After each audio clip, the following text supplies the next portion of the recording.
বন্ধুরা, আমাকে মানুষ দাঁতের আজরাইল বলে কেন? আমার কাছে কাউকে ছাড় নাই।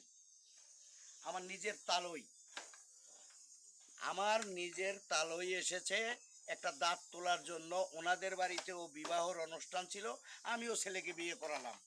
এখনো জিনিসপত্র কিছুই যায়নি, তো কিছু কিছু গেছে আর কি। তো আমার ম্যাজিক হলো এই মাজন এর যদি ১ ডজন মাজন কেউ ব্যবহার করতে পারেন, আল্লাহ রহমতে তার দাঁত থাকবে। এর যদি ৬ পিস ব্যবহার করতে পারেন, ইনশাল্লাহ দাঁত যাবে না। ছোট পিস ৫০ টাকা, বড় পিস ১০০ টাকা। আর আমার দাঁত তোলা অস্ত্র তো বন্ধুরা জানেন, তোলা। তো দেখুন একটা ম্যাজিক, দেখি দাঁতটা হা করেন। এই পাশে না, এটা তো একবারে মারি ৭ নম্বর দাঁত বন্ধুরা। এই দেখুন, ওই যে মারিতে দাঁত।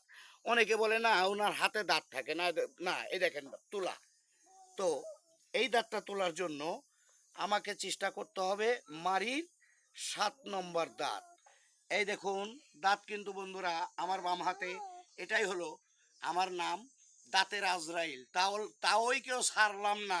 এই দেখুন দাঁত। তো বন্ধুরা, ভালো লাগলে লাইক শেয়ার করে পাশে থাকবেন।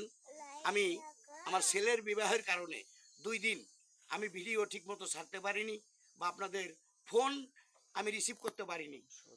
এর জন্য ঔষধ নেওয়ার জন্য যারা টাকা দিয়েছিলেন তাদেরও অনেকের পাঠাতে পারিনি। তো বন্ধুরা, আজই আপনাদের ওষুধটা পাঠাবো। তো ভালো লাগলে লাইক শেয়ার করে পাশে থাকবেন। নেট কর্তৃপক্ষকে অসংখ্য অসংখ্য ধন্যবাদ আমার মতো অধমের পাশে থাকার জন্য। আল্লাহ হাফেজ।